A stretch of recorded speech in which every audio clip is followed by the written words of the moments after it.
take a chance and dance and find a way to run away with her heart. In the back of an old Ford truck, in the bar just love, getting her love. Get a pair of old my blue eyes, let them fireworks start. That American country love song. Yeah, you never going to play it all and on and on and on and on and on. Here we go.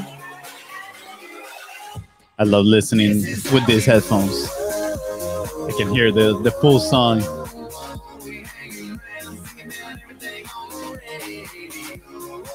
The full song. There we go. I'm ready. Shared, ready to go. How you doing? You're winning, Fonzie. You're winning today. I'm winning. I'm always winning. Actually, today has been a productive day. I feel like you know, I'm making it happen. What's up, everybody? Welcome to Content is Profit Friday. It's Friday, baby. Happy hour. Happy hour. You might be thinking, whoa, the set looks different. Indeed. We have our new award. Let's go. Award in here on this side. We're slowly going to fill up this wall with awards. Is that the award wall? The award wall, yeah. The bragging wall. Shout out to Pod Pros. Thank you so much, guys. Yes. We had a great time at Podfest a couple weeks ago now. Yep. Time is flying by. But anyways. 2 weeks. Go check them out, podpros.com. Yeah. That's really amazing. All right. I think I'm ready. Are you ready, Fonzie? I am. Let me just lower the volume here. Oh, yeah. I'm ready to go. Oh, you know what I didn't do? Nobody cares. Yeah. All right, cool. Nobody cares. That's fine. We're gonna go. We're gonna have a throwback on the intro. We got the old school intro. Sounds good. All right, let's do it. Here we go. We've got some hey, I'm Luis. And I'm Luis. And you're listening to the Content is Profit podcast, where we talk about entrepreneurship, mindset, and of course, how to turn your content into profit. But most importantly, we're here to have a good time with you. Oh, yeah, baby.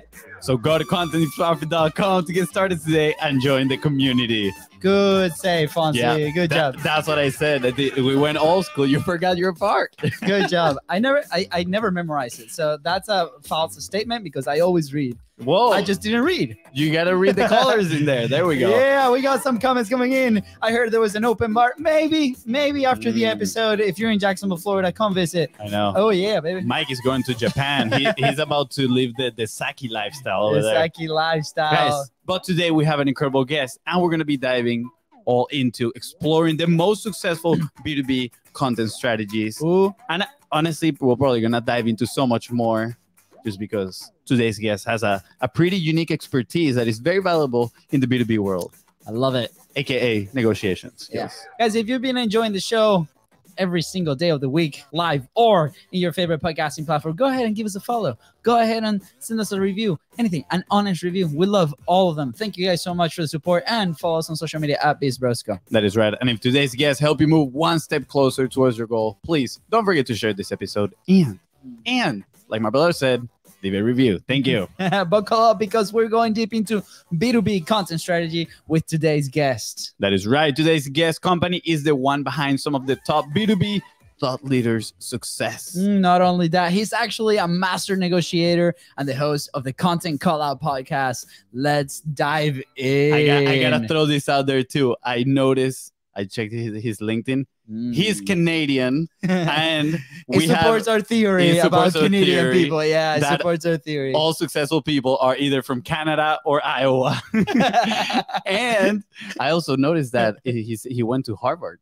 It's pretty epic. Yeah, I wanna talk more about that, guys. Please welcome the founder of Content Call Out and B2B thought leader, Mark Raffan. Oh my God!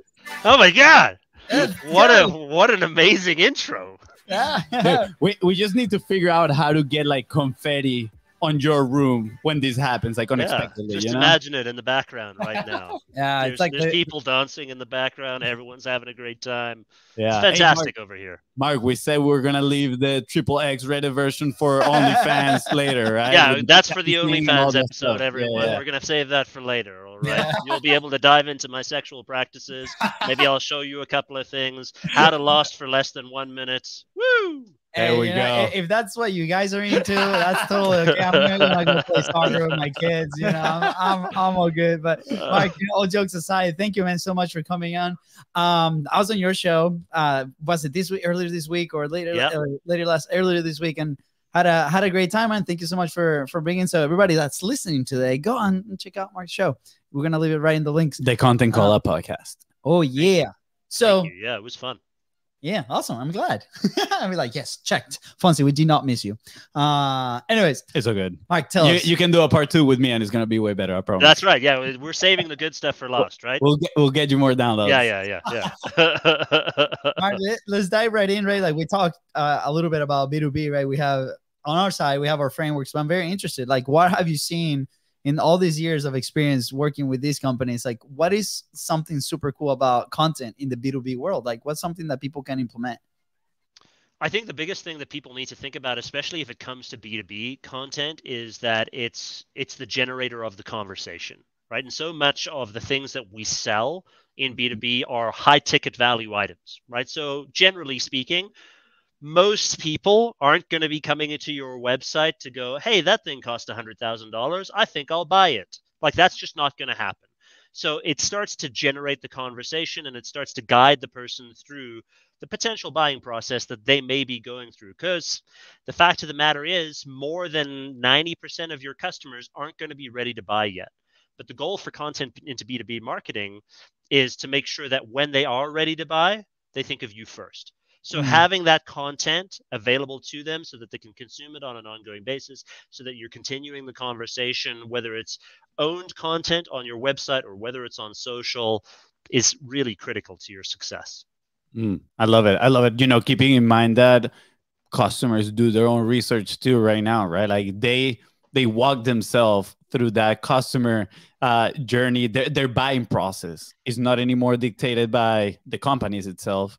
Yeah, your customer is educating themselves. And look, the fact that this is the key thing that a lot of people, this is where they get hung up on content, is if you're a company in B2B and you're not considering content, and I ask you, hey, your customer, are they educated, generally speaking, when they come and speak to you? Like, they know what questions to ask, that kind of stuff, when they have a conversation with you? Most of my customers are saying, yeah, of course they are. They know kind of what they want to buy. We just have to sort of guide them through that process. The question I ask to my customers is, how did they know that? Where did they find out that information? If it's not with you, it's with your competitors. Do you want to be the person that guides the conversation to your competitors or to yourself? Yeah, I like that frame. Do you want to be the person that guides the conversation, right? And we're talking here a lot about that top of mind awareness, right? And at the end of the day is when these customers experience a specific problem, you want them to pop in their mind as the solution. Oh, I want answers around this topic. Cool. I should go and check out Mark, right? Or check out the BIZBROS, whatever. So I really like your point of view on just like guiding the buyers and not, obviously I'm guessing you have some sort of call to action, some sort of incentives to get people to take action, turn that 90% into, let's say, the 3% that is ready to buy today. So how are some ways that you are transitioning the people, right, into a not buying mindset, into a more of I'm ready to purchase? So there's a need that needs to exist, right? So if you can tell someone, here's what the benefits of content marketing are, here's some of the challenges that you're probably facing as a company, here's how content helps to solve those challenges, helps to solve those problems, they're starting down the path. So if we sort of think of the traditional marketing funnel, awareness, interest, and action, just 3 big buckets. Yeah. Moving them from awareness to interest is going to be something that happens as a result of them becoming aware of a problem within their business and them searching for ways to solve that problem, searching for ways to overcome that challenge. If content fits into that, you want to be a part of that conversation, obviously. Here's how you can solve that problem that you're having with content. And then talk broadly about that. That doesn't need to be focused on your company just yet. It's just, how do you solve those things? Oh, by the way, if this is something that you think you can solve with content, maybe take a look at us. Here's how we fit into that mix. Here's how that we talk about those things. Now we're moving them to action potentially. Set up a conversation, right? Call to action, book an appointment, set up a call, whatever your CTA is, and then have a conversation. You're not there yet. You're still not ready to close that sale. All that's doing is getting you to the next step. Your job in this process isn't to focus on selling the customer on the first call. It's to set up the next call because they're still not going to be ready to buy yet. So have a conversation, make sure it's fully transparent, walk them through the process, be as helpful as you can be. Keyword, be a decent human being. And then ask for this next call and say, hey, listen, if this is of interest to you and we've answered some of your questions, does it make sense for us to continue the conversation? Let's book that in right now.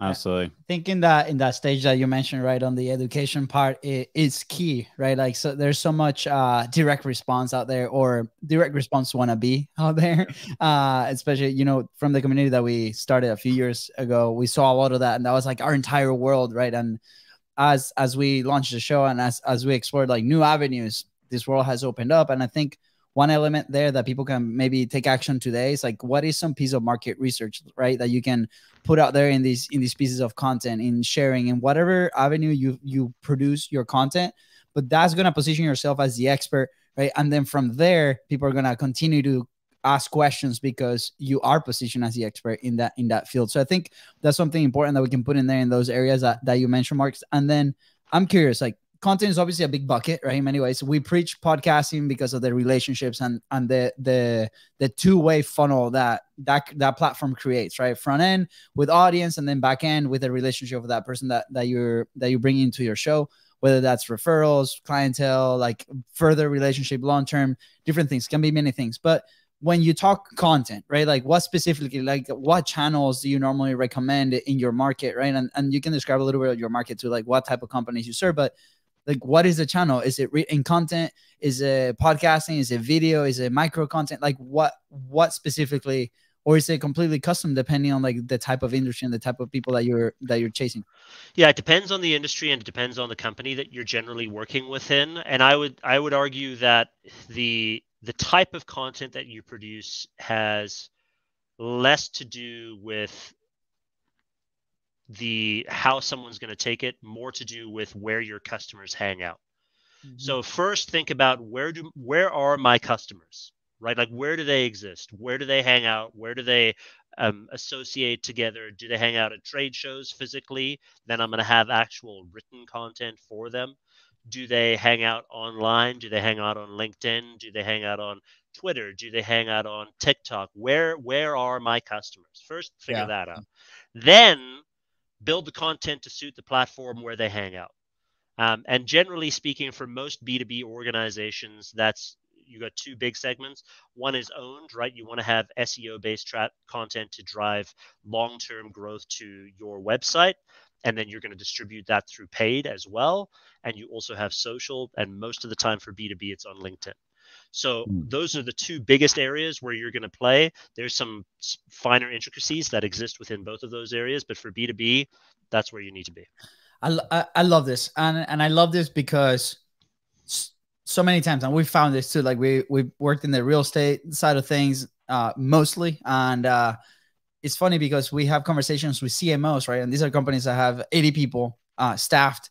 And the way that they approach content is like if they were doing D2C, right? Direct to consumer. And then they are the ones trying to build this thing, right? And you know, your show, we talked about the concept of the publishing pyramid, right? We have the resources and capacities, right? And more than likely, if you're a B2B company, you have resources, right? You have a team that you could potentially deploy these systems, right? So what Mark was sharing right now is so important to identify, like, where do we fit in those buckets, right? Because you can tackle from like day one these platforms. You can do the research, right? You probably can assign resources to find out where your customers is. If you're already know where they are, which you probably do, right? You can deploy this massive system instead of going and try to create something for the sake of it. We talk a lot about remove the friction from the creation side of things, but this is aimed for the creator that maybe don't have the resources to go and tackle something like this, right?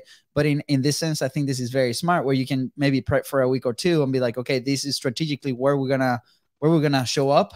What are we gonna put out there? Is the needs, we're sharing market research, and then that's going to position in this way. And then can we measure, right? Can we measure? How important is measuring these campaigns or these efforts, right? Like how can people start setting up, or how can companies start setting up the tracking of their efforts, right? What are some key KPIs that people can be looking for? I think well, let's maybe, before we get into that, something you said there was really, really important about identifying where your customers are. The success of your content is primarily dependent, especially in the B2B world, is dependent on two things. Number one, the quality of the content that you produce has to be really high quality, because most of your customers are probably really, really well researched on this already, right? They're already consuming content, which means that the level of conversation you need to have is at a higher level. Yeah. So the quality of your content needs to be really good. The second most important thing in the content equation, which is the same across all platforms, is the eyeballs on that content. Not just that you're getting the volume of the people that you want, but you're getting the right people to look at it, which are the people that can make the buying decisions and the people that influence those people that make the buying decisions. So ensuring that you have good organic growth on LinkedIn or your own website or whomever it is, getting that traffic, getting those eyeballs is really important. Whether it's organic or paid, that's besides the point. We can get into the differences between those in a little bit, but that's really, really critical. Then and only then can you start determining the effectiveness of that content. Because if you've written content to an audience and that audience isn't viewing that content, that's not the content's fault. That's just because you're not driving the traffic to that content. Yeah. So you can really only start viewing the effectiveness of the content and the KPIs around it if you first identify who should be seeing it. Then, once you can identify that, then start thinking about things like, okay, how many people viewed this content? How many if you've got good links in the content, good CTAs, what's the click-through rate that we're getting on this content?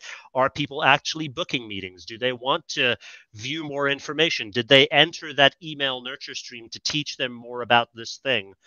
There's a bunch of different ways that you can start measuring the success of that content. And then ultimately, once they move down the funnel, is that bottom of funnel content generating conversations for your sales team? I think that's very interesting. And I'm curious on, I'm playing a scenario here in my head. What about somebody comes to you, right? And they might not have the biggest audience. They have a regular presence in social media. They, maybe write a weekly post on LinkedIn or share something like once a week, right? They're not very active, so they don't have an active following, but they're looking to ramp up, right? They're looking to become the thought leaders in this space. What would be some of the steps that you would take to help them get the right eyeballs in their content, right? And yeah. I'm pretty sure you do a lot of written content. I was looking at your website, and you even have a application for writers. So if you're listening and you're a writer and you're great and you're looking for some, to help a great company, make sure you contact Mark in here. But I'm curious, how do you start getting those right eyeballs into those pieces of content? Let's focus on LinkedIn, because it sounds like that's what we're going to be talking about. So on LinkedIn, there's two ways to do it. One is paid and one is organic. So let's just think of it from a company perspective and then an individual perspective. From the company perspective, generally speaking, your company page on LinkedIn gets about 5 times less reach than a personal profile does. Personal profiles organically get way more reach. You may ask why. It's primarily because LinkedIn wants to monetize. Absolutely. Right? So the more that LinkedIn can force a company to buy ads, the better it's going to be for LinkedIn. They want to make money. Yeah. So a way around that organically, if you're tight on cash to begin with, is to develop your personal profile on LinkedIn so that you get the organic reach, so that you can drive that going forward. Now, that doesn't necessarily mean that it costs you less money overall, because you're going to be spending more time on that. But in terms of dollars out of your bank account, it's a great way to be able to do that. Now, let's just say, for example, you don't have that problem. You're flush with cash and you want to go and do those things. You need to have both a paid strategy and you need to have an organic strategy. So the paid strategy is like sending out an ad on LinkedIn that's super targeted to the customer group that you're trying to reach to. And LinkedIn's great because you can target down to the title of the person in the industry, even target down to the individual company that you want to start doing work with. So you can go really, really, really, really, really tight on the targeting of the person or the persona that you want to reach to, and have a budget. You shouldn't be doing this with less than $2,000 a month on media spend, because otherwise you're wasting your time. Then, and by the way, if you don't know how to do that, find someone who knows how to do that and pay them very well to do that, because otherwise you'll also be wasting money on that. But on the organic side of things, on your personal profile, you need to start connecting with people who are either the buyers of the thing that you want to sell to them, or the people that influence the buyers of the people you want to sell to. So let's just say, for example, the ICP that you've identified, your ideal customer profile, is a Fortune 500 consumer goods company that you want to sell into for a new software product that you've developed. Who is the target buyer at that company? It's probably going to be the VP of IT or the VP of marketing, or someone who's maybe a CIO, someone who is the person who would, generally speaking, buy those things. How many of those people do you have in your network on LinkedIn? If it's not a lot, and you're not getting good traction on your content, you probably know why now. So you need to start connecting with those people. Yeah, absolutely. I love that. So let me add something here real quick. We often talk about the publishing pyramid, right? One of our frameworks. And at the very top is capacity and resources. And you did mention, hey, if you don't have a budget of, I think it was like $2,000 to invest into ads, like don't even think about it, right? Or even go and hire somebody that can do it way better than you and pay them well. So obviously that fits into the resources bucket. So I want, the person listening right now to start thinking about what are the resources that I have available at this time to start investing into this type of strategy. So if you're looking into LinkedIn, if you have the budget, right, for, great marketing, go and hire somebody that can help you out. But if you don't, then you're going to have to measure your time, because that is your other prime resource that you have that you can invest into this growth. And then you're going to have to set time aside to start doing the connections, start doing the writing of the content or video, whatever it is that you decide. But you got to learn, you got to take inventory of your resources and manage them in a way that they're going to allow you to do all these things. Yeah. It's either going to be a tax on your time or a tax on your money. Yep. And then you're going to have to find a way to tax other people within your organization with those things, if you have a big organization big enough to handle it. Have you found a trend on how people or how companies like roll this strategy out, right? Like, do they initially go all out and do both, like the organic side and the paid side, or do they start on the organic side and then they test that initially and then they move into the paid? Like, what's a normal strategy on LinkedIn that you tend to see? It depends on how big the organization is, and it depends on how much money they have. Most companies, if they're tight on cash, they're starting with organic first because they can afford the time, but maybe not necessarily the money. So they're going to focus their strategy on building out their organic reach a lot more and building out the content organically a lot more. And then they're going to start building out sort of the paid side of things as well. Ideally, I'd love to see people do both. Yeah. But the reality of the situation is most people start organically. Yeah. I feel like they want to.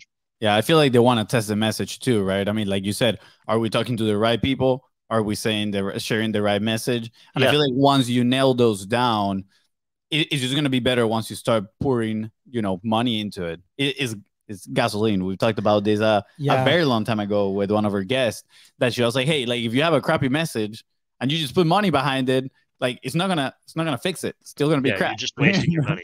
Exactly, you're just wasting your money. So you gotta nail down those things before investing in it. Yeah. Yesterday I was submitting some of the reportings for the podcast as far as like the reach. We started to test paid different campaigns and different things, and I was looking through the numbers, right? And I was like comparing like a really good month from the organic side versus like what we did on the campaign, and it took us like 2 days to reach the amount of downloads that we had in like one of the best months when on the organic side of things. But here's the follow-up, right? Like how sticky, right, is that paid into the podcast? Yeah, right? Did they listen? Exactly. Well, I think like the click-through rate of the ad was about 20%. And then people that stay listen, I think it was like 85% that stayed That's to pretty listen to good. the full episode. That's really good. That was amazing. So the people that checked it out, amazing. Now the stickiness is not just on the episode. It was how sticky are they on the show, right? How sold are they on the show? So, you know, subscribers, for example, in that campaign, it increased on just Apple Podcasts because it's the only data that we got. It was about 5%, right? And I'm like, okay, well, that's something, that's a baseline. And then it's like, how can we measure against that? And now we can start testing different things. So I think like part of the lesson there is like, how can you start rolling things out where you can actually measure them in a bucket and then try the next thing, right? So combine those with what Mark is saying, like on LinkedIn, and we have little to no experience on LinkedIn, right? Like what we do is we just reshare that the content that we're doing for the podcast. We live primarily on Facebook because it's where we kind of build the initial audience. So this is super interesting to me because we might be moving to LinkedIn at some point. We're actually about to start testing our LinkedIn strategy for the podcast, and we'll see how that goes. But the interesting thing about like paid stuff for podcasts is the only reason you're doing paid is to get new listeners. And if you think of it from that perspective, like there almost has to be a custom piece of like a custom podcast for the new listener that you're driving people to do. So, hey, new listener, welcome to the blah, blah, blah. Because once they're a listener, they're not going to listen to that episode again. They're going to move on to the next episode. Yeah, 100%. And I love this because, right, we talk about B2B and like a lot of the things that we talk is like, how do you actually connect that content into the profit? So for us, that was a very random summation of what episodes we put in there. Now we're being a little bit more strategic on what that is for. But for a B2B, right, that they're publishing a podcast, what you just mentioned is key, right? It's like, what is a piece of content that you create specifically, right, to welcome those new listeners and then transition them into that journey, right? Like, what is that journey? What are the next episodes that you're going to be listening to? Kind of like that email subscriber campaign that we continue to educate that customer on what the company does, the stories and the different things and changing beliefs depending on where they come in. So I see like a lot of correlation. I love this and all these patterns. Yeah. And as people start executing, I think they're going to find that out. Yeah. I'm going to throw an idea out there for that one. The people that want to execute this one for their podcast. Like you said, going off of, you know, you cannot need to create something very specific that people follow a path. Going back to what we talked at the very beginning, right? Like, what is that buyer's journey that we can potentially craft, right? And influence people to follow on their own? Why don't we do a 3-5 episode series of your podcast? And then you start, as soon as you start targeting those people, you transform them into own media, right? You either get their email, get them on your email list. And the follow-up sequence is just, hey, listen to episode number 2. You have a trigger, something that lets you know that they listened to episode number 2. Hey, this is episode number 3, right? Just like guide them through that journey. So then at the end of the 5 episodes, I think it was a stat. Like if they listen to 5 episodes, they're probably hooked and they're going to keep listening to a little bit more. Yeah. So that way you're probably increasing your chances of retaining listeners on your podcast. Makes a ton of sense to me. I think we should try that one. That'd be fun. And then compare a baseline. Yeah. The best ideas always come out of these episodes, Mark. Just gonna put that out there. We have like a list of different things. But Mark, as we wrap up, right? Like if we have listeners that are in the B2B world, right, they're starting maybe that journey into content creation, like what's something that they can do today to start, you know, getting some traction? Start writing on, I know it sounds like super simple and like overly simplified, but you have no idea what's going to work yet. So just start posting stuff. I look at content through 3 lenses, especially on LinkedIn. Is it entertaining? Is it informative? And is it educational? And if you can hit 2 out of 3 of those things, you're going to do super well. So just start writing, then review. Is it educational? Is it entertaining? Is it informative? And then move on. Start writing. I love it. Simple and effective. Easy peasy. Well, not easy. Simple, but not easy, right? Not easy, but it is simple. Exactly. Simple, but not easy. Yeah. Like, where would you be if you did not publish? I don't know. I'd probably be working a really shitty job that I hate. In fact, I know I'd be working a really shitty job that I hate. In fact, that's exactly why I started doing this. Like, because I had a shitty job that I hated. What was the shitty job that you hated? I mean, I worked in the procurement world for a really long time, and I love procurement, but I was in a job that just wasn't feeding my soul, and I knew that I needed to do something for myself. Yeah. And it just wasn't in the corporate world. It wasn't working for me. And so I started my own thing. I love procurement and I love those people and I loved the work itself, but the corporate environment was just killing me. So I had to go. Random question here before we wrap up. I had these questions in the beginning. I had to ask. In your LinkedIn says that you went to Harvard. How was that? What do you learn in there? Yeah, I was part of the program on negotiation, which is the program on negotiation is like a think tank, the world's leading think tank on negotiation, and it's based in Cambridge, and basically all of the sort of top thought leaders on negotiation work out of that institute. Yeah. And I was fortunate enough to go and study with some of those folks for a little bit of time. I don't want to make it sound like I've got some amazing, like high level education at Harvard. Some amazing high level education. It was pretty cool. I got to study with some amazing people that I really, really respect. And yeah, it was just an incredible time.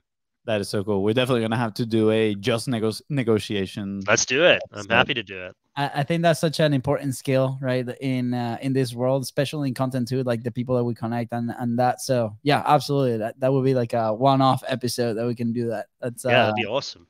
One of my favorite books of all time, Never Split the Difference. Oh, so good. Chris Voss, yeah. Yes. And nice it was so highly, highly recommended. That I read that when I was starting sales in the fitness studio bunch of years ago. Yeah, he's a nice guy. We've had him on our negotiation show a few times. That's cool. Pretty awesome. All right, where can people find you? Where can people connect with you? Easiest place to connect with me is contentcallout.com or connect with me on LinkedIn. I'm happy to connect with anyone. Here's the important thing, though. If you do connect with me, let me know that you listen to me on this show. Ask him for access to OnlyFans. No, I'm kidding. Yeah, what's the discount code for the OnlyFans account?